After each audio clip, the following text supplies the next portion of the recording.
حياكم الله، مرحبا، اهلا وسهلا.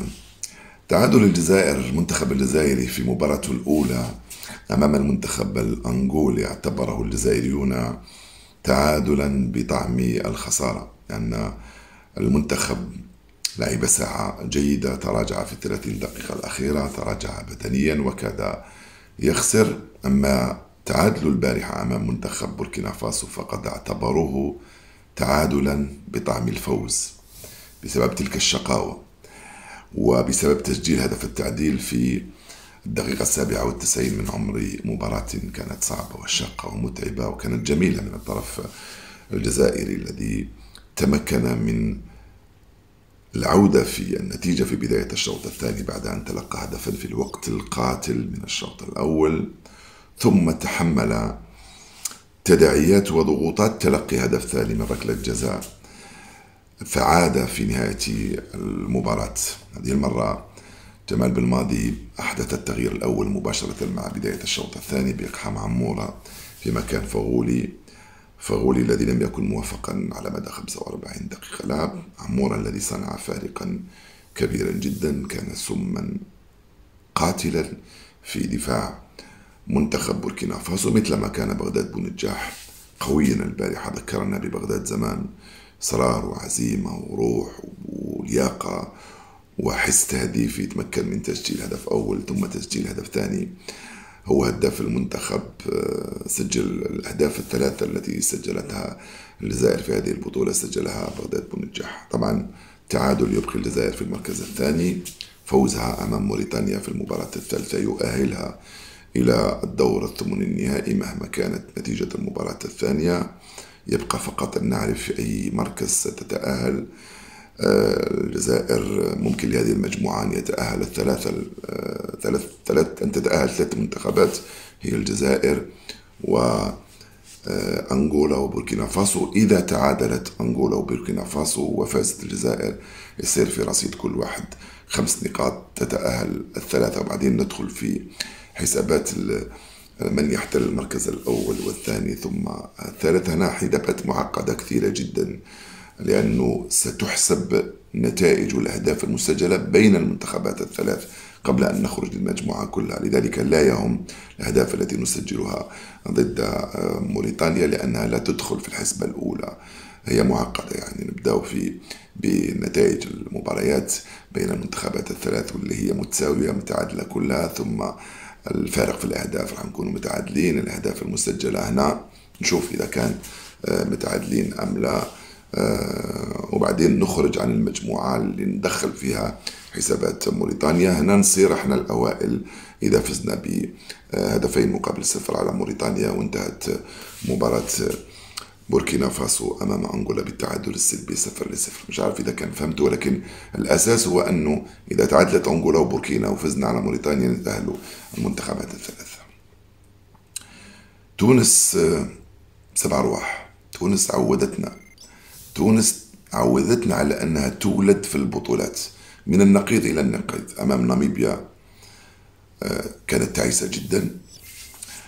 البارحة أمام منتخب مالي تعاسة انقلبت إلى بطولة ورجولة وقوة ومهارة فردية وجماعية ولياقة وإصرار وعزيمة، ومنتخب مختلف تماما عن منتخب تونس الذي شاهدناه أمام ناميبيا. أمام منتخب قوي جدا، نعم قوي جدا منتخب مالي. أنا شخصيا رشحه حتى للفوز بلقب البطولة، قوي من كل الجانب، ومع ذلك كان المنتخب التونسي ندا له، قويا مثله، بل كاد أن يفوز بالمباراة في الشوط الثاني، مما يعيد تونس إلى الواجهة ويخليها في الصراع. تعرفوا بأن مباراتها الثالثة ستكون أمام منتخب جنوب إفريقيا، في انتظار ما يفعله جنوب إفريقيا اليوم في مباراته أمام ناميبيا في المباراة الثانية. ناميبيا إذا فازت تتأهل في المركز الأول، ويبقى الصراع بين جنوب إفريقيا وتونس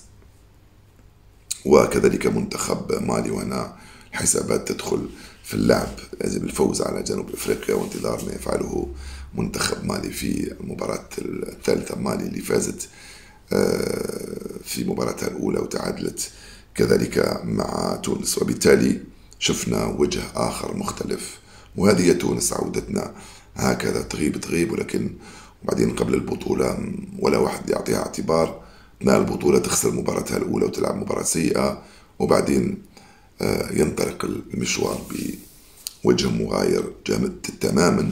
هذه الحالة التونسية تحتاج إلى دراسة، مش فقط دراسة فنية كروية، لا، دراسة نفسية ومعنوية واجتماعية واقتصادية وثقافية وفكرية، كل البحوث والدراسات ممكن نعالج بها المسألة مش المشكلة، لأنه هي مسألة وليست مشكلة بالنسبة لكرة القدم، لأنه من النقيض إلى النقيض تنتقل تونس.